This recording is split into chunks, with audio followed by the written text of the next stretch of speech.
कालच आईने कुळीत चांगले भाजून ते दळून आणलेले आहे, त्याचं पीठ करून आणलेलं आहे चक्कीवरून.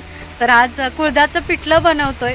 तर आजच्या व्हिडिओमध्ये आपण कुळदाचं पिठलं कसं बनवलं जातं ते मी दाखवणार आहे. चला बघूया.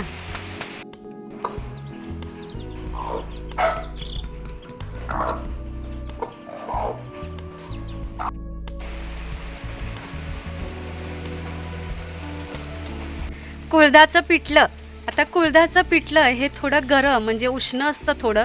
तर हे जे पिठलं आहे ते गावाकडे शक्यतो थंडीतून, हिवाळ्यातून किंवा पावसाळ्यातून बनवलं जातं. कारण थोडा थंडावा असतो त्यामुळे बनवलं जातं कुळदाचं पिठलं, अगदी आवर्जून बनवलं जातं. तर मी आज बनवते कुळदाचं पिठलं. तर कुळदाचं पिठलं बनवताना आहे ना, भाकरीसाठी जर बनवायचं असेल तर ते घट्ट बनवलं जातं, थोडंसं सुकं बनवलं जातं. आणि जर भातावर बनवायचं असेल तर ते थोडं पातळ बनवलं जातं भातावर खाण्यासाठी. तर मी आता थोडंसं पातळसुद्धा बनवणार आहे, असं मध्यम बनवणार आहे. भाकरीसोबत पण खायचं आहे आणि रात्रीसाठी आम्हाला ते भातासोबत पण खायचं आहे, त्यामुळे मी थोडंसं मध्यम असं बनवणार आहे.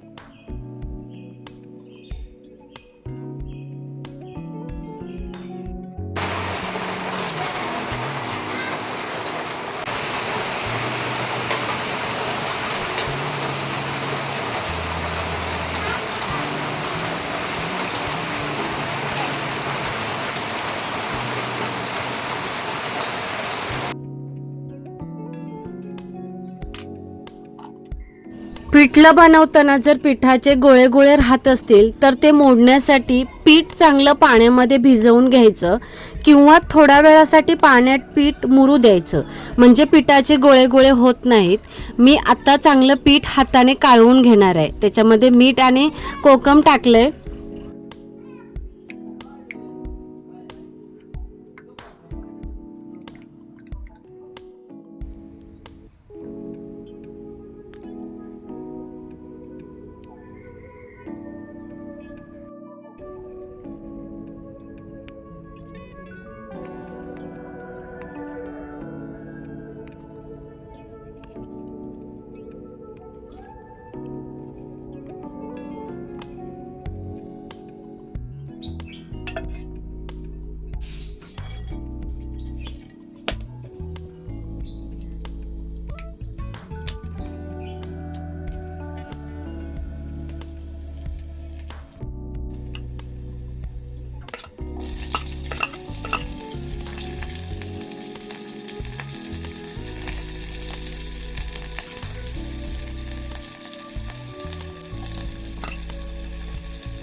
कुळदाचं पिठलं संध्याकाळचं बनवलंय आणि पातळ बनवलंय, कारण हे मला भातासोबत खायचंय आणि घरच्यांना सुद्धा होईल, त्यामुळे मी पातळ बनवलंय.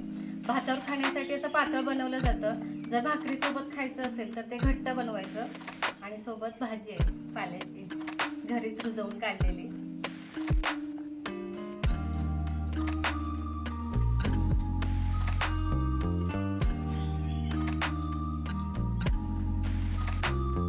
मस्त. कसं आहे बाळ? छान आहे. आहे घे. पातळ झालेलं असेल तरी असं बुडवून खाऊ शकतो. भाजी खा ना भाजी.